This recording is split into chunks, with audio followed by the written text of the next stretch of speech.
In this video, I'm going to show you how to replace the AC condenser on this Ford F-250. Let's get started. Before we start, get the refrigerant evacuated from the system, seal it up, and you can do that by going to your local shop that has an AC machine. They'll recycle the refrigerant for you, and then you can open the system. You don't want to open it with pressure still in it. On the front of the AC condenser, we'll have two lines. One at the top here. You'll want to use a 13mm socket. Break this free and remove the mounting nut.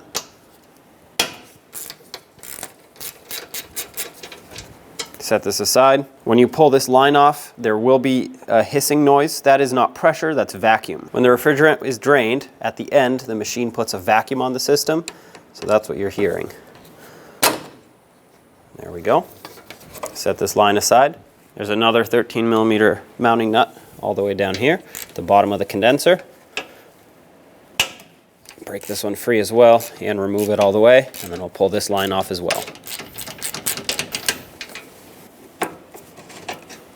Set that aside. We have to remove this cooler so we can get the AC condenser out of the way. It's got two 10mm bolts holding it on to the upper radiator support.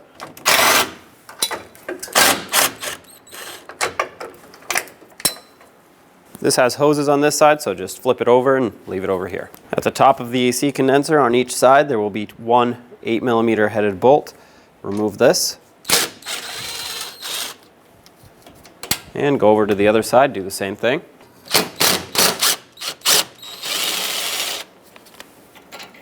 Now you're going to want to pull the condenser straight up. It's got two tabs on the bottom that lock in and right out. There it is. Take the new one and slide it into those two tabs on the bottom.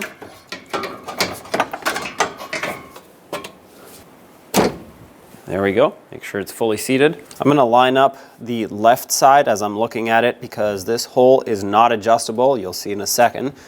So put the 8mm headed bolt through and tighten it up. Just give it a quick snug. If you're doing this by hand, about 1/8 of a turn after it bottoms out. Should be plenty tight for this condenser. On the other side, it's slotted, so it doesn't have to line up 100% perfect. Slide it through.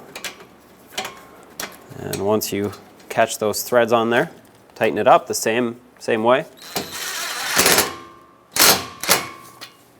All right, that's pretty tight. Let's reattach this cooler.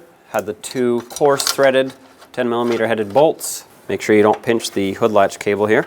This actually was supposed to get clipped right in here. It isn't. Looks like the clip is a little bit broken, so I'm just going to leave it, but tighten this up.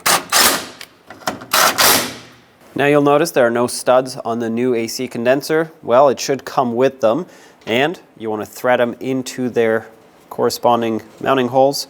Thread them in by hand, and then you'll see that it has a hex cutout on the top of it. You want to leave that out or facing the line side so that you can use a 5mm socket and snug it up. You basically want to go down with it until it hits this flat part. Once it does that, you'll see that it bottoms out. Give it a quick snug, just a little bit. That's all it takes. You don't need to tighten this a lot because when you put the line on and then the mounting nut, tightening the nut will actually pull both ends of the stud, so that basically tightens the whole thing up. At this point, you want to inspect and preferably replace this O-ring with another AC O-ring. Start the line on here and get it lined up with the AC condenser. Wiggle it back and forth to seat it in there. You want it fully seated before you put that mounting nut on. And there we go. If it doesn't want to seat, you can use some oil, just a drop of oil, and lubricate that O-ring. That should allow it to seat a little bit better. Put the mounting nut on. We're going to reuse the original mounting nut unless it's in poor condition, and then you're going to want to replace it.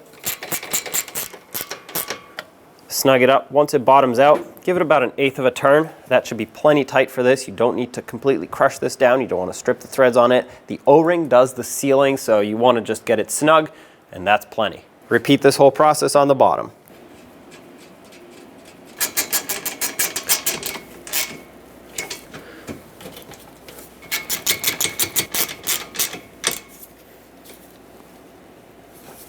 All right, that's plenty tight. Everything's back together. So at this point, you'd go down to your local shop that evacuated the refrigerant, have them charge up the system correctly with the proper amount of refrigerant, If it is not correctly charged and vacuumed beforehand, the system will not function properly. You definitely don't want it overfilled or underfilled.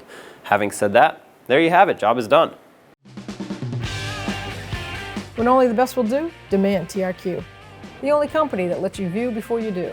TRQ is committed to offering the highest quality aftermarket auto parts that are engineered for peace of mind. Thanks for using and viewing with TRQ.